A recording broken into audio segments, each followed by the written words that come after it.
Hello friends, welcome to Rekha Singh kitchen. आज मैं आपके लिए लेकर आई हूँ गुलकंद की रेसिपी। एकदम प्योर और टेस्टी गुलकंद बनाने के लिए हम देसी गुलाब का यूज़ करेंगे।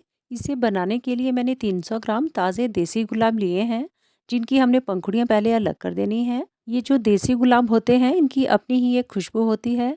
इससे बहुत ही बढ़िया फ्लेवर आता है। बाजार में जो बड़े साइज़ के गुलाब होते हैं, आपने उनको नहीं लेना है, आपने छोटे साइज़ के देसी गुलाब लेने हैं। अब सारे गुलाब की मैंने पंखुड़ियाँ अलग कर दी हैं। अब हमने खुला सा एक बाउल सा लेना है, उसमें पानी डाल के हमने इन पंखुड़ियों को डिप करना है। इन पंखुड़ियों को पानी में डालकर हमने हाथ से हल्का-हल्का सा दबाना है, ताकि जो धूल मिट्टी इनमें होती है वो निकल जाए। बारिश पड़ने पर मिट्टी के कण इनमें चिपक जाते हैं, जिनको कि हमें अलग करना बहुत ज़रूरी है।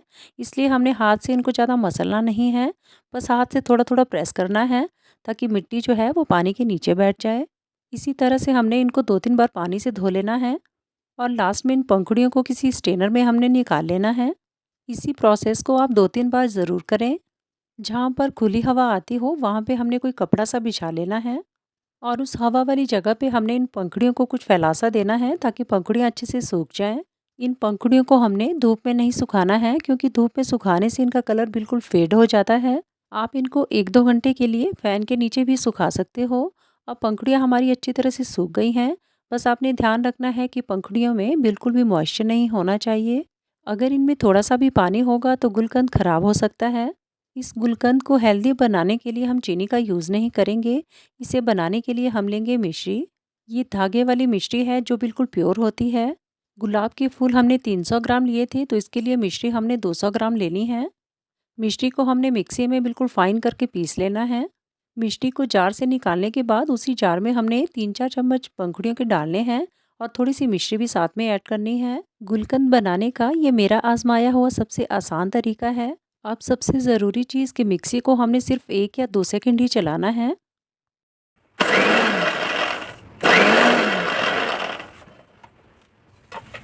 2 सेकंड चलाने के बाद पंखुड़ियाँ कुछ इस तरह से दरदरी सी हो जाएंगी। हमें इनका पेस्ट नहीं बनाना है।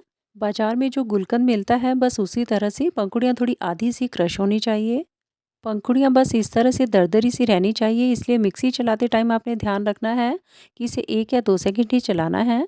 गुलकंद बनाने का दूसरा तरीका ये है कि मिश्री को आप पहले दरदरा सा पीस लें, फिर थोड़ी सी पंखुड़ियाँ हाथ में लें और थोड़ी सी मिश्री डालें और उनको हाथ से रगड़ कर थोड़ा मसल सा लें। उस तरीके से भी पंखुड़ियाँ क्रश हो जाती हैं और गुलकंद काफ़ी टेस्टी बनता है। लेकिन फ़र्क सिर्फ इतना है कि उसमें टाइम ज़्यादा लगता है। अगर आप मेरे एक-एक स्टेप को फॉलो करेंगे तो गुलकंद हमारा बाजार से भी ज़्यादा बेटर बनता है। इसी तरह से हमने जार में 3-4 चम्मच पंखुड़ियों के डालने हैं, 1-2 चम्मच हमने मिश्री के डालने हैं और इसी तरह से इनको क्रश कर लेना है। इन देसी गुलाब की खुशबू से सारा घर महक जाता है और गुलकंद का बहुत ही प्यारा कलर आ जाता है। इन पंखुड़ियों को पीसने के बाद अब हम लेंगे स्टेरिलाइज्ड कांच का जार। जार को आप पहले सोप से अच्छी तरह से साफ़ कर लें, फिर धूप में इसे अच्छी तरह से सुखाना बहुत ज़रूरी है। जब जार अच्छी तरह से सूख जाए, उसके बाद ही हमने ये क्रश की हुई पंखुड़ियाँ इसमें डालनी हैं। अब इस जार को टाइट ढक्कन लगा के हमने धूप वाली जगह पे रखना है, जहाँ पे अच्छी धूप आती हो। अगर आपके पास तीखी धूप है तो इसे तैयार होने के लिए 2 दिन काफ़ी हैं और अगर धूप कम है तो इसे बनने में 4 या 5 दिन भी लग जाते हैं। इस गुलकंद को तैयार होने में मेरे 5 दिन लगे हैं, क्योंकि धूप मेरे पास ज़्यादा नहीं थी। अब मैं इसको आपको खोल कर दिखाती हूँ। पत्तियाँ काफ़ी सॉफ्ट हो गई हैं और मिश्री जो है वो शहद वाली कंसिस्टेंसी में आ गई है। मिश्री मेल्ट होने पर एक इसमें चिपचिपाहट सी आ जाती है। अगर आप इसमें मिश्री का यूज़ नहीं करना चाहते तो आप इसमें चीनी का भी यूज़ कर सकते हो। चीनी से बनाने का तरीका भी इसमें सेम रहेगा। जिस तरीके से हमने मिश्री डालकर इसे तैयार किया है, वैसे ही आपने इसमें चीनी डालकर इसे तैयार करना है। इस गुलकंद को लंबे समय तक चलाने के लिए हम लेंगे शहद।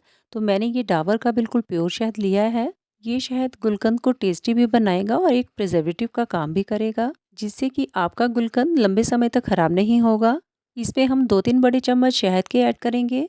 अब हम लेंगे 4-5 छोटी इलायची के दाने, जिनको कि हमने इस तरीके से कूट सा लेना है। छोटी इलायची आपने इसमें ज़रूर डालनी है, क्योंकि गुलकंद इससे बहुत टेस्टी बनता है। ये गुलकंद ठंडी तासीर का होता है और बहुत हेल्दी होता है। अगर आप इस गुलकंद को माउथ फ्रेशनर की तरह यूज़ करना चाहते हो, तो इसमें 1 चम्मच जो है वो मीठी सौंफ का आप दरदरा कूट के इसमें डाल दें। मैंने इस गुलकंद में मीठी सौंफ का यूज़ इसलिए नहीं किया है, क्योंकि इस गुलकंद को मैं मिठाई बनाने में भी यूज़ करती हूँ। इसे अच्छी तरह से मिक्स करने के बाद अब हम इसे किसी साफ सूखे कांच के जार या कांच के बाउल में डालकर स्टोर कर लेंगे। इस हेल्दी गुलकंद को खाने से बहुत सारे फायदे होते हैं। अगर आपको कब्ज की शिकायत रहती है, हाथ और पैरों के तलवे में जलन रहती है, मुंह में छाले रहते हों और बच्चों को गर्मियों में बार बार नक्सीर आती हो, या जिनको गैस, एसिडिटी और खट्टी डकारें ज़्यादा रहती हों, इन सब बीमारियों को पूरी तरह से ठीक करने के लिए गुलकंद बहुत ही उपयोगी होता है। इस गुलकंद को लंबे समय तक चलाने के लिए आपने इसे फ्रिज में रखना है। रेसिपी अगर पसंद आए तो लाइक कमेंट ज़रूर करें।